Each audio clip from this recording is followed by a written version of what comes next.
So, if you've been following the news lately, you probably feel this deep sense of national fracture. Our deep dive today is going to tackle a pretty challenging meta question we've pulled from our source material. Why is identity politics accelerating so rapidly post-2024? And, what is that doing to the whole concept of American unity? Yeah, and the sources really kick things off with this structural argument. They contend that any large, diverse country, it needs what they call a supra-identity. A supra-identity. Exactly, a shared set of, unifying values, customs, language that everyone buys into, something that looms over all the other, well, the tribal or group identities. And the conflict we see now is a symptom of that breaking down. That's the argument. The fact that we're constantly debating which groups are good or bad is framed as evidence that this super-identity has. Well, it's completely eroded. The sources say there's just no universally accepted answer anymore to the question, what does it mean to be an American? That is a very serious proposition. So our mission today is to use the specific case study our sources analyze the Somali community in the U.S. to really understand the mechanics of this erosion. Right. We want to see why this national identity seems to be failing, and maybe how political forces have allegedly made these issues around assimilation even worse. And just to set the context for you, this is one of the newer arrival groups. They're heavily concentrated in a few places, mainly Minnesota and Maine.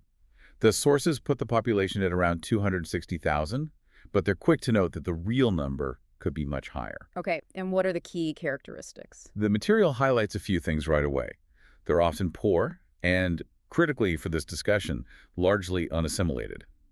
The sources claim many can't speak fluent English even after living here for a decade, partly because of high residential clustering. Okay, let's dig into that. Section 1, the mechanism of arrival. Because this process, it seems, is fundamentally different from older immigration models. It is, that's right. Historically, immigration was often driven by labor needs. We needed stonemasons or factory workers, people to fill specific economic gaps. But not in this case. No. The sources really emphasized that no economist ever called for an influx of Somali workers. They arrived as refugees. And that distinction is vital because it changes the entire incentive structure. And this connects to a concept the sources call the invade the world, import the world principle. How does the source material connect U.S. foreign policy to this domestic refugee pipeline? Well, the argument is that U.S. intervention abroad, and they specifically cite the Somali Civil War in the early 90s, which many of you might know from Black Hawk Down. Right.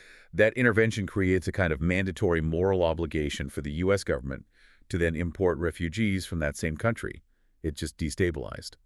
The sources contend this is an established policy mechanism, whether it's intentional or not. And once that policy is in place, it creates a very specific incentive structure for people when they arrive. What kind of government assistance did the sources say these refugees received? How did it compare to, say, native-born Americans? The level was, according to the sources, significantly higher. We're talking housing vouchers, food stamps, free education, supplemental income. And health care. And extensive access to medical services, often through the emergency room.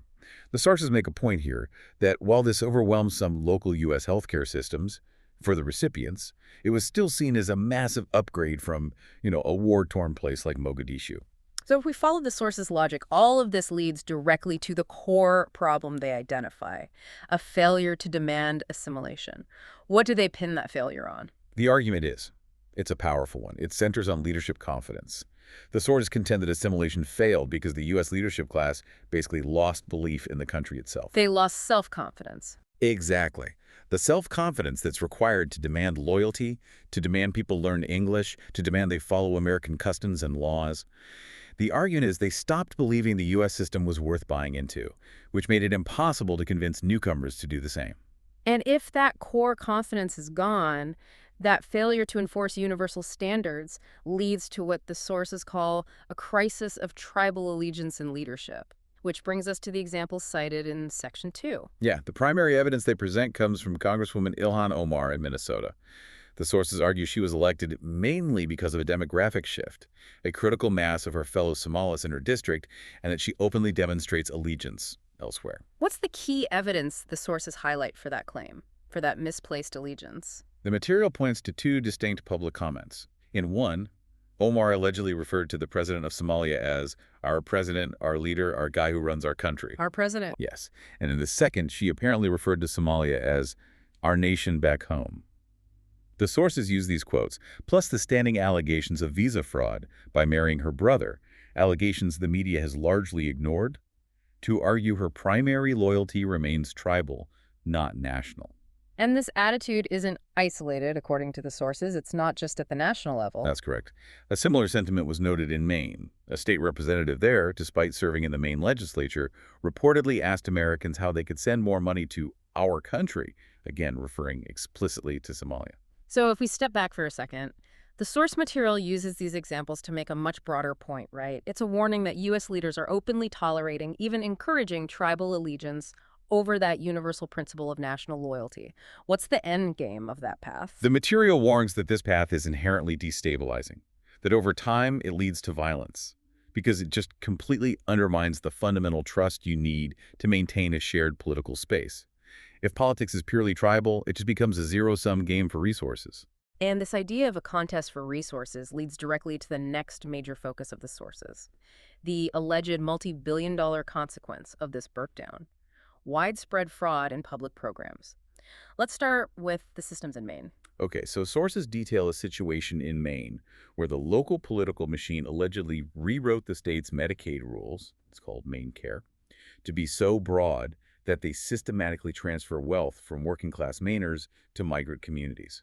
And they highlight the city of Lewiston, which is already struggling economically, as seeing these simultaneous spikes in shootings and overdoses. Can you break down the actual scheme that the sources allege was happening?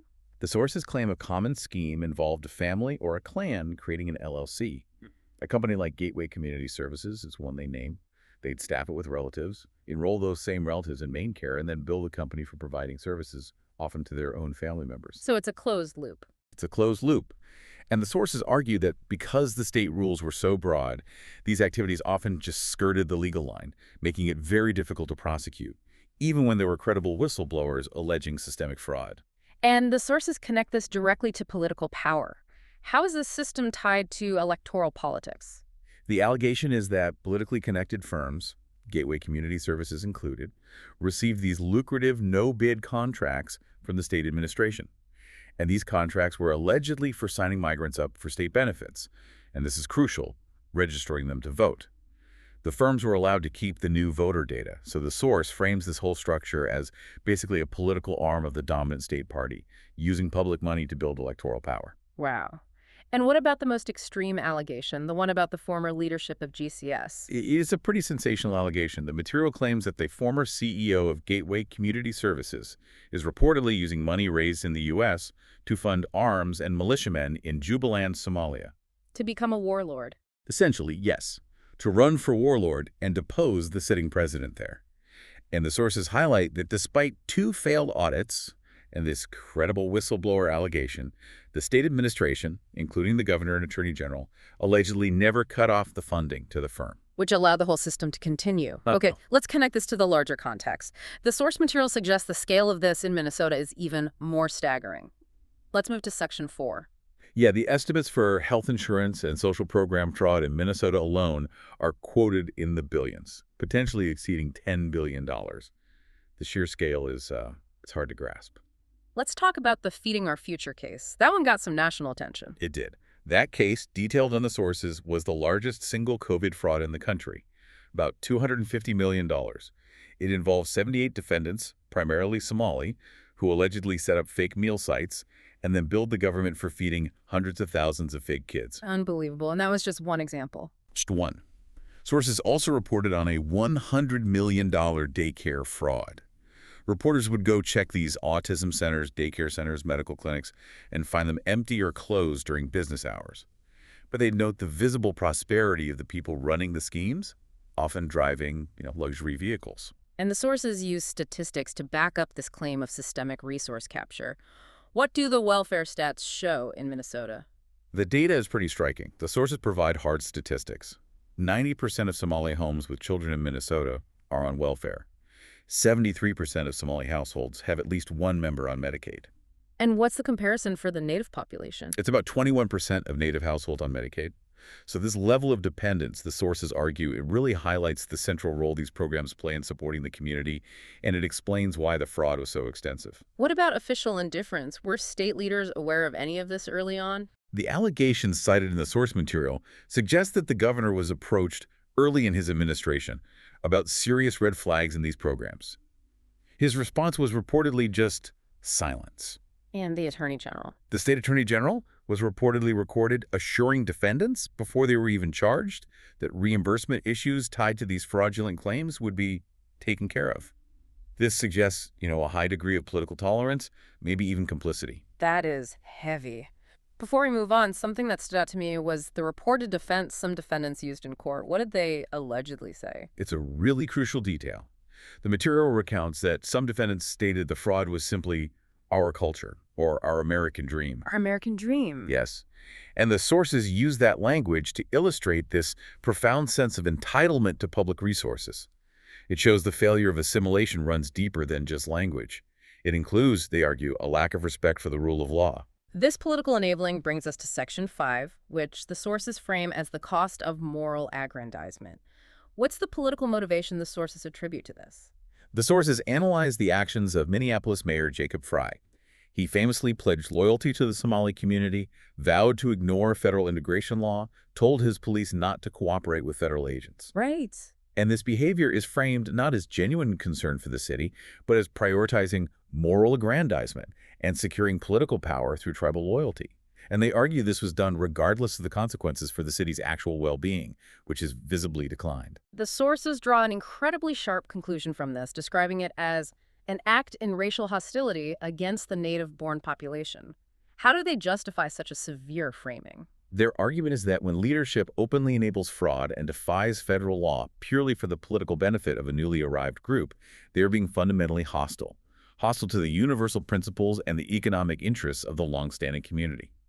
Which leads to the final point, the lack of accountability and media silence. In Maine, the sources state that local media outlets allegedly ignored the fraud story for 8 months. They did until national outlets picked it up. And then the local reports often frame the story as racist attacks. And in Minnesota? In Minnesota, sources claim transparency is severely hampered. They allege that local media outlets operate in very close alignment with the state administration. And this leads to a deliberate suppression, or at least a specific framing of these issues in a way that protects the politically powerful structure that's built on that migrant vote. So let's try to synthesize what we've uncovered for you. We've seen this simultaneous breakdown of a national identity, a political decision by U.S. leadership to abandon universal standards, and then the widespread multi-billion-dollar consequences that seem to arise when tribal politics replace national loyalty. The analysis provides a really stark conclusion. If the host nation, the United States, lacks the self-confidence to demand even basic standards, honesty, assimilation, loyalty, then the country becomes highly vulnerable to having its public systems captured and replaced by a system based purely on tribal resource extraction. And that raises an important and I think a crucial question for you to mull over as you process all this.